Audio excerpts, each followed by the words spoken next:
नमस्कार. राज्यातील लाखो महिलांसाठी खूप आनंदाची बातमी आहे की मुख्यमंत्री लाडकी बहीण योजना या योजनेचा जानेवारीचा हप्ता आता पात्र लाडक्या बहिणींच्या खात्यामध्ये जमा व्हायला सुरुवात झालेली आहे. इथे तुम्ही स्क्रीनशॉट बघू शकता. यावरती तुम्ही बघू शकता की आता जानेवारीचा जो हप्ता आहे 1500 रुपयाचा हप्ता, तो पात्र ज्या महिला आहेत, पात्र महिलांच्या खात्यामध्ये जमा व्हायला सुरुवात झालेली आहे. आणि ही सुरुवात झालेली आहे 23 फेब्रुवारी पासून. आणि येत्या 2-3 दिवसामध्ये सर्वच पात्र लाडक्या बहिणींच्या खात्यामध्ये हा जानेवारीचा हप्ता जमा होणार आहे. म्हणून जर कोणाला आतापर्यंत जानेवारीचा हप्ता हा खात्यामध्ये जमा झालेला नसेल तर घाबरून जाऊ नका. नक्कीच तुमच्या खात्यामध्ये जानेवारीचा हप्ता हा जमा होईल.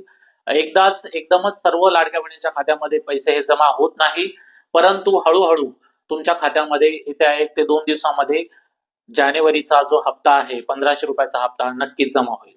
तर ही एक खूप महत्वाची बातमी आहे सर्व लाडक्या बहिणींसाठी. तुम्हाला तुमचा जानेवारीचा हप्ता मिळाला का? कमेंट करून नक्कीच सांगा आणि चॅनलवर पहिल्यांदा आला असेल तर चॅनलला सबस्क्राईब करून ठेवा. धन्यवाद.